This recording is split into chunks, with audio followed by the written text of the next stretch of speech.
Welcome to InfoStream, your daily current. Unsure what to listen to? Turn to us for today's headlines. Stay informed. Japan elects first female prime minister. U.S. politics grapples with Gaza and economy. Europe supports Trump's Ukraine demand. Russia rejects a U.S. and Australia strengthen alliance amidst tensions. Venezuela drug boats targeted by U.S. strikes. Legality questioned. Amazon oil exploration causes controversy in Brazil. Sudan drone attacks delay airport reopening. Cameroon election uncertainty fuels calls for Abuja. Malaysia builds border wall against insurgency. Australia-US relations face challenges. AWS early lights infrastructure risks and deeply off-pay prolific economy due lunar Olympic volatility. Amazon ranks. Actual border wall. Lowers the land. Shows no knows for Sanae Takaichi becomes Japan's first female prime minister. Sanae Takaichi's appointment as Japan's first female prime minister marks a historic, albeit complex, moment. Despite the symbolic significance, concerns remain regarding her policy direction, with many questioning whether she will genuinely champion gender equality. Takaichi, a staunch conservative mirroring Margaret Thatcher's approach, is seen as a tactical move by the Liberal Democratic Party, LDP, to appeal to the party's more right-leaning base. Her policies, including opposition to same-sex marriage and maintaining traditional gender roles, reflect a continued conservative stance within Japanese society. The coalition with the Japan Innovation Party, Ishin, known as Ishin, is crucial to her government's stability. However, the ideological differences between the LDP and Ishin present a potential challenge to policy coherence.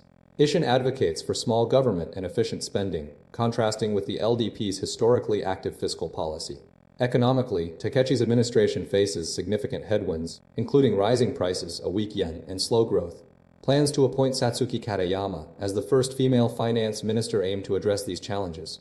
Market reactions have been mixed, initially expecting a Takaichi trade, a stock market rally driven by exporter stocks, and a weakening yen. However, skepticism has grown as Katayama's appointment suggests a less aggressive approach. Financial analysts predict a shift away from the initial Takaichi trade, anticipating a flattening of the yield curve and a rally in domestic demand stocks, particularly in the machinery and banking sectors. The yen is expected to experience only gentle downward pressure, avoiding a sharp depreciation. Market sentiment is influenced by geopolitical factors, including concerns about U.S. banking sector conditions and U.S.-China trade tensions, which impact the USD-JPY exchange rate. While a 25 basis point interest rate hike by the Bank of Japan, BOJ, is possible, it's contingent on economic conditions. The coalition partnership with Ishin is expected to temper Takaichi's policy instincts, promoting a more balanced economic approach. Despite initial optimism, the transition is viewed as a cautious one, prioritizing stability and avoiding drastic measures.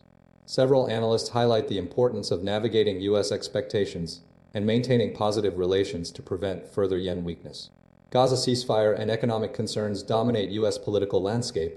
A recent news coverage reveals a complex interplay between the evolving situation in Gaza and shifting U.S. political priorities. While Vice President J.D. Vance's diplomatic efforts to solidify the fragile Gaza ceasefire gained limited positive attention, polling data indicates minimal impact on President Donald Trump's overall approval ratings. Despite the potential significance of the ceasefire deal, Americans appear largely unmoved, suggesting a prioritization of domestic economic concerns. Polling data reveals that Trump's approval rating remained virtually unchanged at approximately 37%, with disapproval holding steady at 61%. Furthermore, views of Trump's handling of Gaza specifically did not significantly improve, indicating a lack of widespread engagement with the issue. Conversely, Trump's approval rating on the economy reached a second-term low, with 52% disapproving compared to 44% approving. Americans expressed deep pessimism regarding inflation and wage growth, with 62% disapproving of Trump's handling of inflation and 52% expressing concern about job security. These economic anxieties appear to be overshadowing any positive sentiment generated by the Gaza ceasefire. Vice President Vance's trip to Israel, intended to bolster the ceasefire, was largely overshadowed by the ongoing economic challenges. Polling data suggests that Americans are primarily focused on issues such as inflation, cost of living, and job security, indicating a shift in political priorities. The situation underscores the enduring influence of economic concerns on U.S. political sentiment. Despite international developments, the American public's attention remains firmly fixed on domestic economic issues, suggesting a sustained prioritization of economic well-being over foreign policy considerations. The Gaza ceasefire, while potentially significant, appears to have a limited impact on the broader political landscape, highlighting the enduring power of economic anxieties in shaping U.S. political priorities. Europe's leaders back Trump call for frontline freeze, but Russia says no, despite European calls for a ceasefire based on existing front lines. European leaders have endorsed Donald Trump's proposal for an immediate halt to fighting and a negotiation starting at the current battle lines. 11 leaders, including UK Prime Minister Keir Starmer, voiced support, citing Russia's stalling tactics and lack of genuine commitment to peace.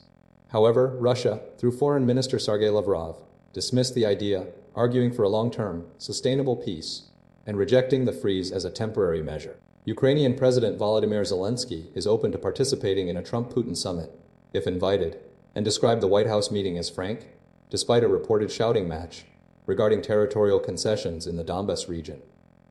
Zelensky reiterated his commitment to a just peace, rejecting a quick peace and opposing the location of the talks in Hungary, where Prime Minister Viktor Orban is viewed as a Kremlin ally. He expressed disappointment with the outcome of his White House visit, where he sought Tomahawk missiles, but received no commitment. Progress toward a Trump-Putin meeting is currently stalled. An anticipated pre-meeting between U.S. Secretary of State Marco Rubio and Russian Foreign Minister Sergei Lavrov has been postponed, largely due to divergent expectations and a perceived lack of movement from the Russian side. Officials believe Rubio and Lavrov's conversations are primarily for gauging Russian positions rather than driving substantive negotiations. Despite calls for a meeting, Rubio is not expected to recommend proceeding next week, and further communication between the two diplomats is possible, potentially on the sidelines of the Association of Southeast Asian Nations, ASEAN summit in Malaysia. The U.S. administration views Lavrov as a loyal but ultimately ineffective negotiator. Trump has repeatedly called for an immediate cessation of hostilities and a return to the current battle lines. He has expressed skepticism about complex negotiations and emphasized the importance of a clear, defined endpoint. Despite the stalled progress, both sides continue to engage in diplomatic channels, though the path to a resolution remains uncertain. The Kremlin has downplayed the timeline for the summit, stating that it was never formally scheduled. U.S. and Australia signed strategic minerals and submarine deals amidst geopolitical tensions.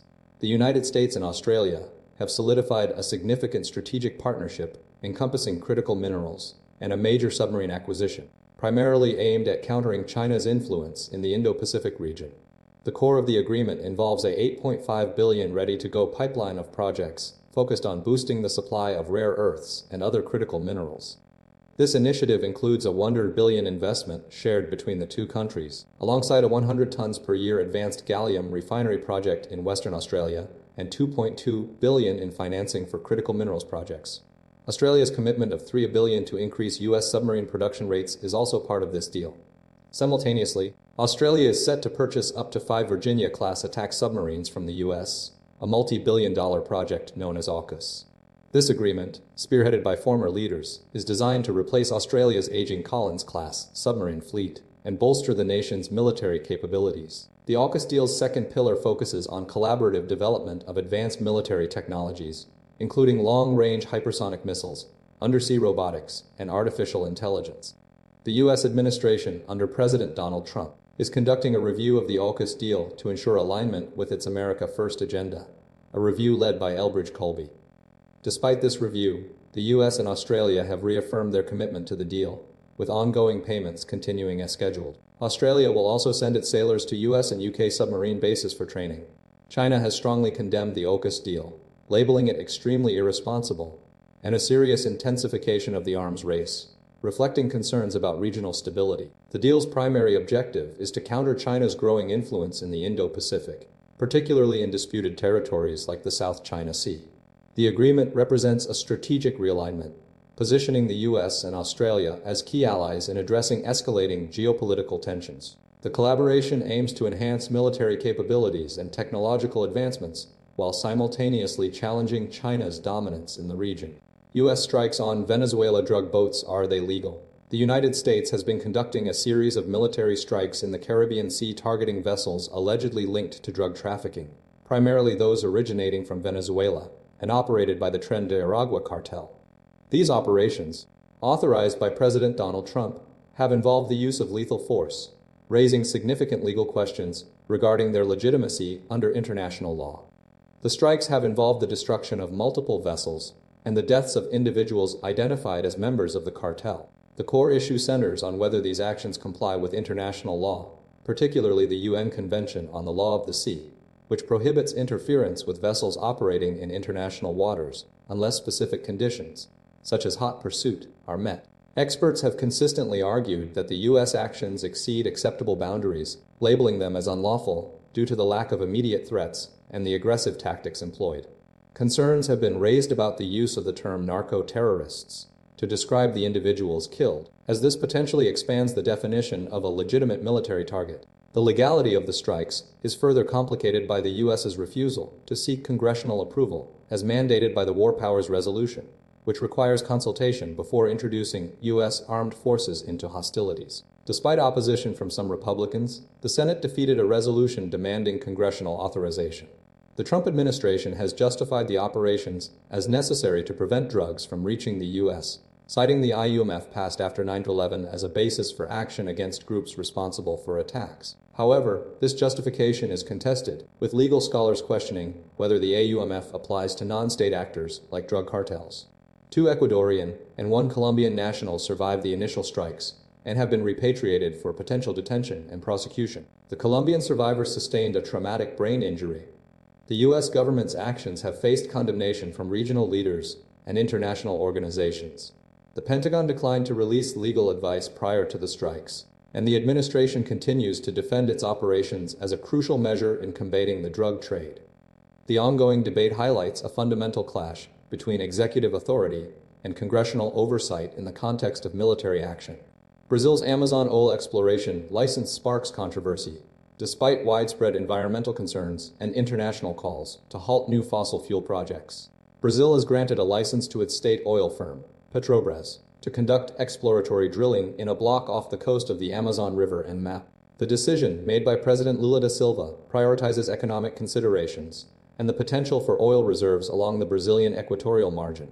This move has ignited controversy, with conservation groups, including Greenpeace, expressing fears of potential oil spills impacting the Amazon, home to approximately 10% of the world's known species. The location's proximity to the river raises serious concerns about the potential for devastating environmental damage via ocean currents. President Lula, while acknowledging his support for a future without fossil fuels, stated that this moment has not come yet, emphasizing Brazil's need for oil resources and its commitment to strictly adhering to legal procedures. He asserted that Petrobras would bear full responsibility for any environmental incidents. The drilling operation, slated to commence immediately and last 5 months, aims to assess the economic viability of extracting oil and gas. However, the approval contrasts sharply with the stance of Environment Minister Marina Silva, who has consistently opposed oil exploration in the Amazon. The International Energy Agency has repeatedly warned against approving new oil projects, citing the need to achieve net zero global emissions by 2050. Other international oil companies, including ExxonMobil and Chevron, have also secured blocks in the region awaiting licensing. Petrobras maintains its commitment to energy security and supporting a just energy transition, emphasizing the robustness of its environmental protection structures. The operation's commencement is viewed as a significant step, despite the considerable environmental risks involved and the global push for renewable energy sources. The drilling project's outcome will significantly influence Brazil's climate leadership, heading into the COP30 summit in Belém. Sudan drone attacks disrupt airport reopening plans. A series of drone attacks targeted areas near Khartoum's international airport on Tuesday, jeopardizing the planned resumption of domestic flights, scheduled for Wednesday. The attacks, reported by residents, involved multiple explosions, though casualties and specific damage remain unconfirmed. This marks the third such assault on the capital within a week, following previous strikes against army bases in northwest Khartoum. Security sources indicate that anti-aircraft defenses successfully intercepted several drones after 0400 local time, 200 GMT, offering no details on the intercepted drones or any resultant damage. The airport's closure occurred shortly after the conflict erupted in April 2023, when the Rapid Support Forces, RSF, seized control, prompting extensive damage requiring significant repairs. Simultaneously, Port Sudan's international airport remains the country's sole functioning gateway, despite facing persistent drone attacks. Since the army regained control of Khartoum in March, the RSF has intensified its efforts to capture El Fasher, the army's last stronghold in Darfur. The ongoing conflict, initially a power struggle between the army and the RSF, has escalated, drawing in other Sudanese armed groups and attracting foreign backers, transforming it into a complex humanitarian crisis, deemed the worst globally by the United Nations. The conflict has resulted in tens of thousands of deaths and displaced millions, creating a dire situation. The attacks on civilian and military infrastructure highlight the continued instability and violence within Sudan. The attempted reopening of the Khartoum airport underscores the challenges facing the country as it seeks to stabilize and rebuild after a devastating period of conflict. The situation remains fluid and volatile, demanding continued international attention and support. Cameroon election uncertainty and church plea for calm the tensions remain high in Cameroon following the disputed October 12 presidential election, with opposition candidate Issa Chiroma Bakary declaring himself the victor against incumbent President Paul Biya, who is seeking a further 7-year term. This declaration has been widely condemned by the Cameroonian government and Biya's ruling party as illegal, adding to the uncertainty surrounding the election's outcome. The Constitutional Council, responsible for finalizing the results, has yet to issue a definitive announcement, scheduled for October 27th. Adding to the volatile atmosphere, Chiroma Bakary has vowed to defend his claimed victory, fueling concerns about potential unrest within the Central African nation. The Catholic Church, a highly respected and influential moral voice in Cameroon, has issued a strong call for calm, urging restraint and stability as the official results are awaited. The National Episcopal Conference of Cameroon, NECC, representing the country's Catholic bishops, emphasized the need for the outcome to genuinely reflect the will of the electorate, stressing that no authority should alter the result. This plea highlights deep-seated anxieties regarding the possibility of electoral manipulation. Several Catholic prelates have been particularly vocal in their criticism of Biya's long-standing rule, with Monsignor Yauda Hergo of the Diocese of Yagoa expressing a stark preference for alternative leadership, even if it meant facing the devil. The Church's message, centered on the principle of the truth shall set you free, underscores the importance of a fair and transparent process. The Constitutional Council is now scheduled to begin hearing complaints related to alleged fraud, and its subsequent decision will be pivotal in determining Cameroon's next president. The Catholic Church's intervention represents a critical element in managing the nation's anxieties and advocating for a peaceful and legitimate outcome to the election. The situation remains fluid, with the outcome of the Constitutional Council's deliberations holding significant implications for Cameroon's political future. Freed Nnamdi Kanu protest in Abuja, police arrest key figures amidst demonstrations. A significant protest demanding the release of Nnamdi Kanu, leader of the indigenous people of Biafras, IPOB, took place in Abuja, Nigeria, resulting in numerous arrests by the Nigeria police force. Security agencies, including the police army and other forces, established a heavy presence, restricting access to key areas, including Aso Rock Villa, the National Assembly, and Eagle Square. Following a court order, police apprehended Emmanuel Kanus, Nnamdi Kanu's brother, Aloy Ejimakers, Nnamdi Kanu's lawyer, and 6 other individuals who attempted to proceed to restricted zones. Police spokesperson Benjamin Hundian confirmed that 8 individuals were arrested for violating a court order. He stated that investigations would be conducted within 24 hours, and those found in violation would be prosecuted. Amoyo Sawar, a prominent activist, led the demonstration despite the court order and police warnings. Sawar expressed frustration with the government's alleged refusal to release Kanu, arguing that his detention constitutes a national disgrace and a disregard for the 1999 Constitution. The legal proceedings surrounding Kanu have been protracted, involving multiple charges, including treason and terrorism, initially totaling 15, later reduced to 7 by Justice Bindaniako. Despite a Court of Appeal ruling in 2022 that acquitted Kanu, the Department of State Services, DSS, has maintained his detention. Justice James Omotosho oversaw the trial, overruling Kanu's no-case submission and ordering an investigation by the Nigeria Medical Association (NMAIF) regarding his health status. The court ultimately denied a request to transfer him to the National Hospital, citing the NMA's assessment that he was fit to stand trial. Despite these legal challenges, the demonstration underscored the ongoing dispute and the continued demand for Kanu's release. The police's actions reflect a firm stance against unauthorized gatherings in sensitive areas, while the protesters maintained their determination to continue advocating for Kanu's release. Malaysia to construct 50-km border wall against Narathiwat. The Malaysian government has formally approved the construction of a 50-kilometer border wall between Kelantan State and Thailand's Narathiwat province, marking a significant step in combating cross-border crime and addressing related issues. The project, budgeted at 1.5 billion ringgit, approximately 11.5 billion baht, represents a direct response to persistent smuggling activities and other illicit operations along the shared border. This initiative follows the earlier construction of similar crime stopper walls in other sectors of the Malaysian-Thai border, primarily in the Batang district of Yala, adjacent to Perak in Malaysia and Thailand respectively.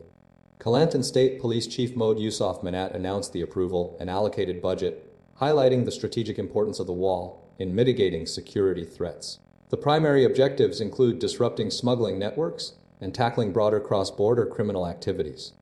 Furthermore, the wall is intended to provide a barrier against flooding originating from the Golok River, a natural feature that separates the two regions. The construction will initially focus on a 50-kilometer stretch between the Tumpat and Tina Merah areas. The project is currently undergoing the tendering process, indicating a formal commitment to its implementation. This latest development underscores Malaysia's ongoing efforts to bolster border security and protect its interests in the volatile southern border region.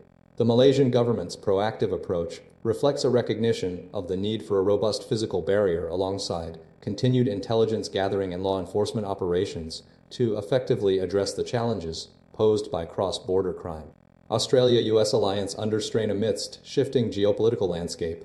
Recent developments highlight a growing degree of skepticism within Australia regarding its long-standing alliance with the United States, driven by a combination of policy actions and shifting global dynamics. Despite a superficially positive meeting between Prime Minister Anthony Albanese and President Donald Trump, underlying tensions persist, primarily stemming from Trump's administration's policies.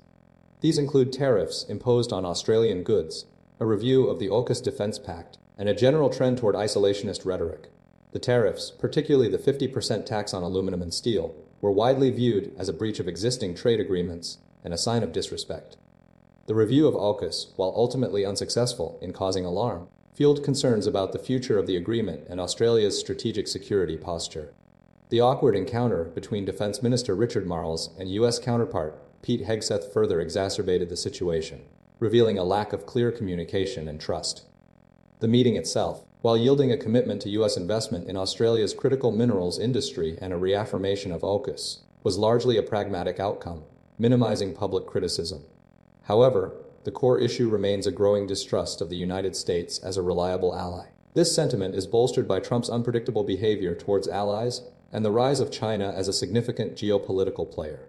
Polling data indicates a declining belief in America's dependability, partly due to Trump's unpopularity and the emergence of alternative strategic considerations.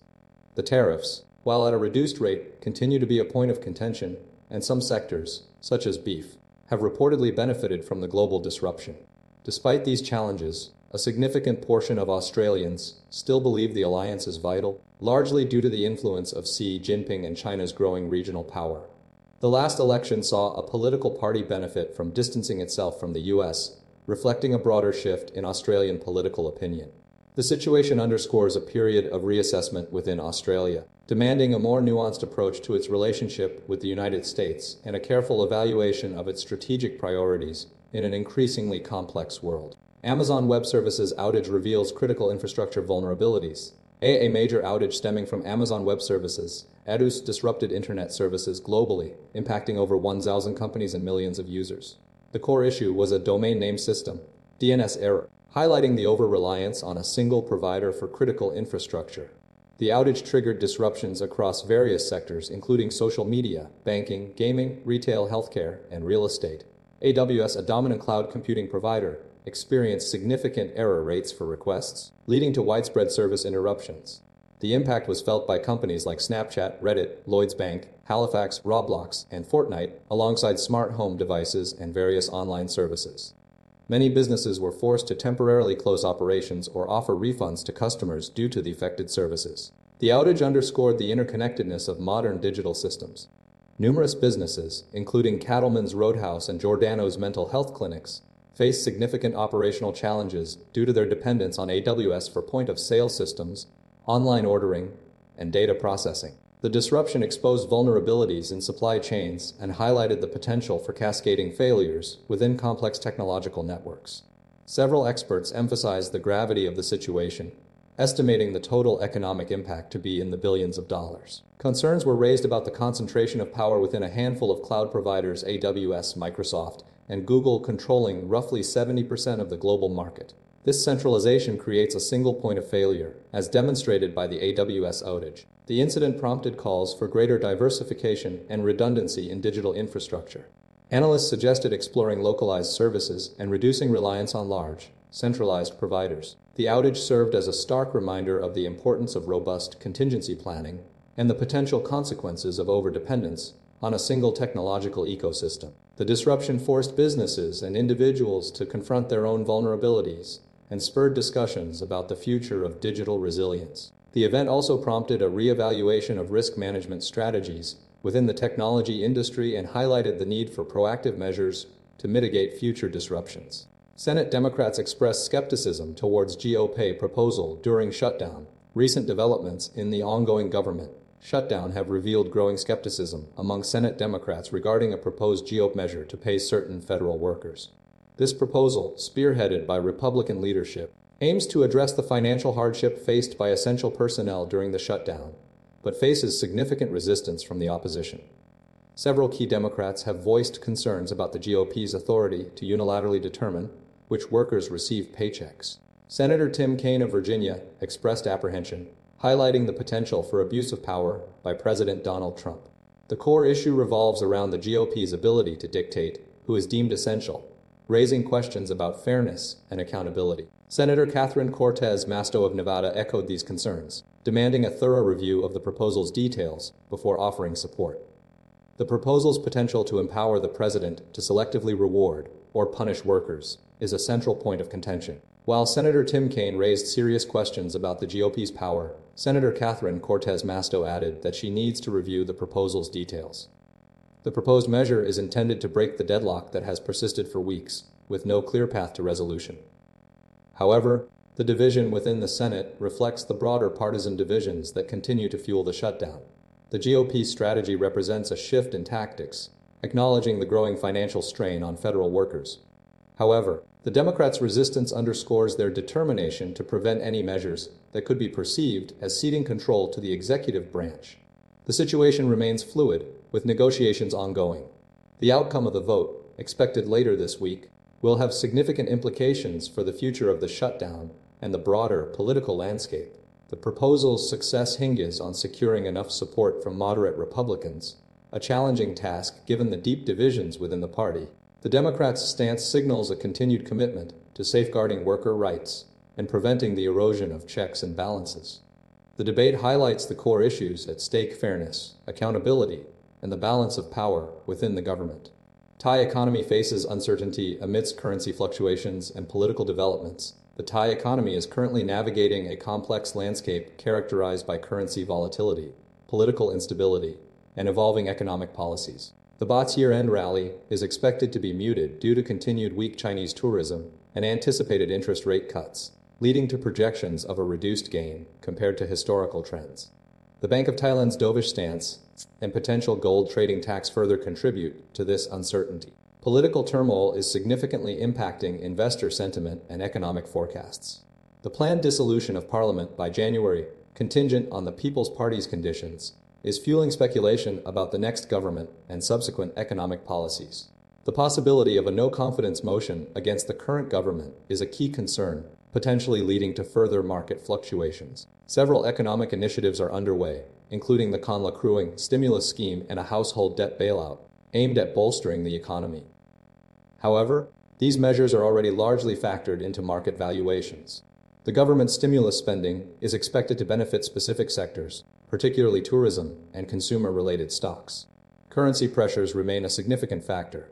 The baht's appreciation has negatively impacted exporters and tourism, and ongoing tensions with Cambodia, including border disputes and the referendum on the 2000 and 2001 LUs, are adding to the economic headwinds.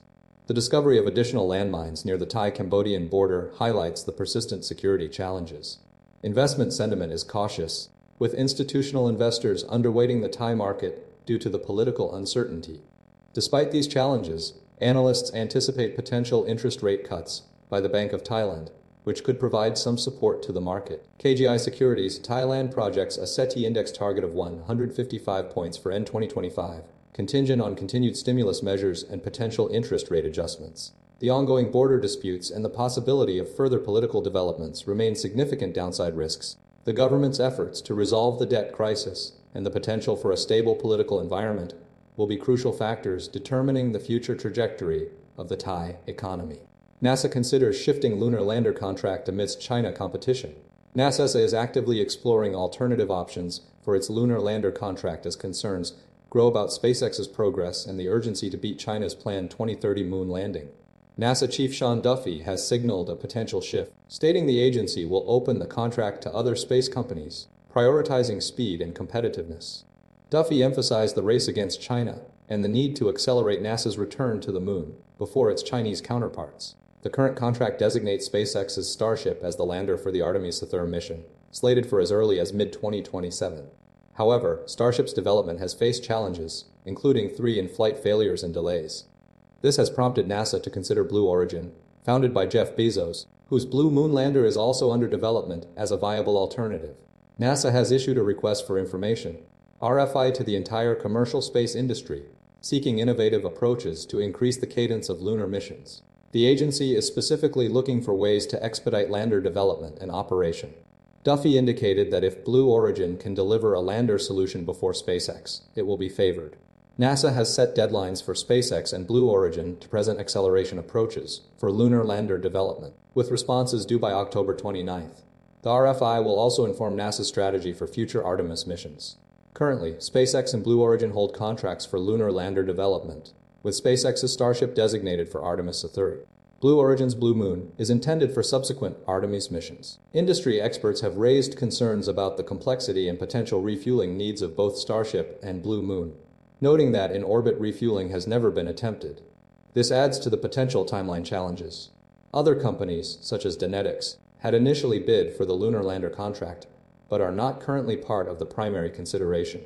NASA's decision to broaden the competition reflects a strategic shift driven by the urgency to regain the technological and temporal advantage in the race to the moon. The RFI process is intended to identify the most efficient and reliable pathway to achieving NASA's lunar ambitions.